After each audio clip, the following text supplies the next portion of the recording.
As George said, my name is Audrey Bell and I'm one of the co-founders of Blossom Ireland. I'm just wondering, how many of you here tonight can remember that feeling when you get your summer holidays? I know for me it was a sense of excitement, a sense of freedom. And I see that sense of excitement in my own two girls. They know what's ahead of them. They know it's going to be just hanging out with their friends, going off on their bike, or maybe going to a summer camp. But for my son Rory, who is 12 and has special needs, summer holidays offer a very different scenario. Nobody comes knocking on our door to ask Rory to come out to play. And Rory's never been asked on a play date. And when it comes to a summer camp, our challenge is not which camp will we send him to, but actually to find a camp that will be able to cater to his needs and support him in the camp. So I'm sure you can imagine this can lead to holidays that are very empty and quite isolating for children like Rory with special needs, not to mention the challenges that it poses for their parents. So myself and my friend Orla, who's here tonight and who also has a son with special needs, we decided we needed to do something about this. We were passionate that our boys with special needs should get the same chance and opportunities as our other children. And particularly we decided we'd start off with maybe designing a camp that they could go to that was dedicated to their needs. So in 2010 we set up Blossom Ireland. We started off, the first year we spent fundraising, and in August 2011 we ran our first camps. We had 22 children aged between 8 and 12 years of age with special needs. Now we run camps throughout the year and we cater to children up to the age of 15 years.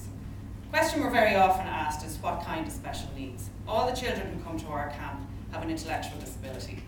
Again, that's a big term and covers a lot of things, but just to give you a couple of examples, many of our children can't speak. For some children, sudden or loud noises can be very distressing for them. For some children, just even walking into a new room can be a big challenge. So what we try to do with our camps is to design a program that's dedicated to their abilities. We try to provide the appropriate supports to help them to engage in all the activities to the best of their ability.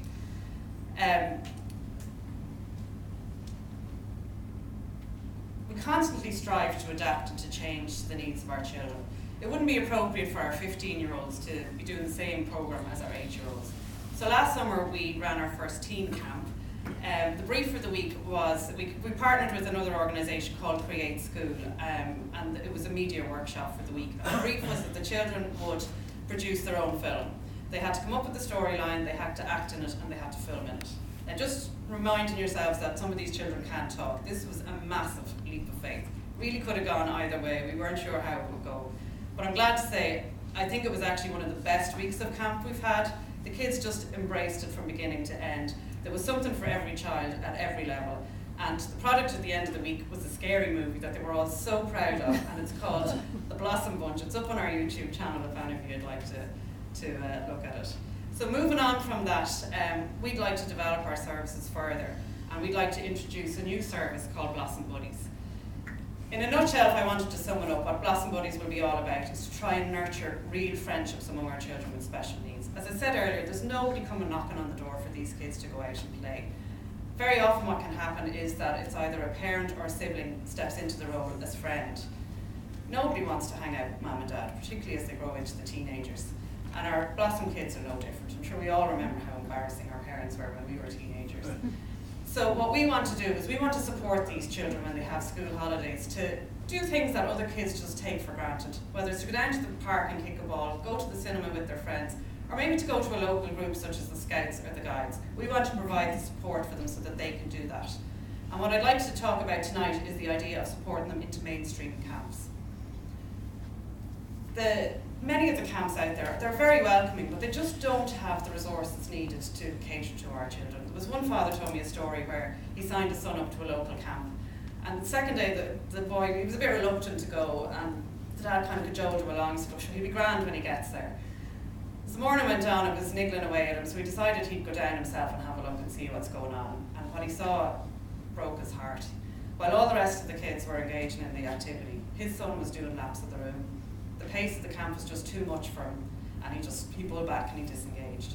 So what we'd like to do is to address that and to provide children like that with the right supports so that they can go to a camp and that they can engage in the activity to the best of their level, that the support we give will be just right for them. The advantages of this can be huge. They'll be going to a camp in their local area, give them a chance to make friends locally. They can possibly go with their brothers or sisters, something that's denied them at the moment, or classmates if they happen to be attending the local mainstream camp. For the parents, it'll mean that they won't have to travel long distances to try and access dedicated camps for kids with special needs, which is what very often happens. But for the children, the other children attending camps as well, it can mean that for them, they're getting an opportunity to interact in a meaningful way with their peers with special needs. And this can lead then to more meaningful connections and opportunities to chat maybe when they bump into them in the local shop or the local library. So this could potentially has a very powerful impact for the children out in the community. So why are we here tonight? If I get €700 here tonight, we can start our research. We want to make sure this doesn't turn into a babysitting service.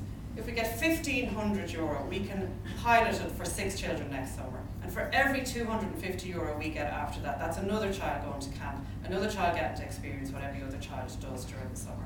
I'm just going to hand you over now to Michelle Garvey, whose son Josh has attended our camps for the last few years, and she's just going to give you an insight as to what that means to them. Thanks. Hi, my name is Michelle Garvey, and I'm mum to Josh, who's 10 and has Down syndrome. Josh can't talk, but that doesn't stop him communicating.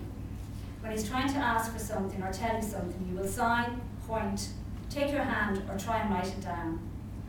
But if this fails, he bows his head and walks away. Before we discovered Camp Blossom, we looked into camps for Josh, but none would take him. What if he wants something, and we can't understand what he's trying to tell us, was a common answer we got. When we heard about Camp Blossom, we couldn't believe it. Camp Blossom is unique. Here was a camp that was welcoming Josh with open arms. Josh has attended Camp Blossom for the last 3 years. From the moment that Josh gets his personalised invite letter inviting him to the camp, with his t-shirt included, he counts the days down on his calendar with growing excitement. On the first day of camp, Josh is immensely proud to wear his t-shirt, and a simple thing like that makes him very happy to be part of a very special camp. During the camp, we get daily updates on how Josh is doing and the activities and fun he has had. This all builds up to his graduation gathering on the last day, where family and friends can attend to have the opportunity to watch a DVD of the highlights of the week and see all the arts and crafts that Josh has made. Josh is also given a personalised book which contains photos of all his camp friends. Camp Blossom means so much to our family, so much that I take a week off work so I can bring Josh from Dundrum to Raheny every day. Josh isn't, as people say, a normal 10-year-old, but that doesn't mean he shouldn't have the opportunity, like every other child, to attend a summer camp. Thank you, Camp Blossom, and thank you for listening to my story about my beautiful son, Joshua.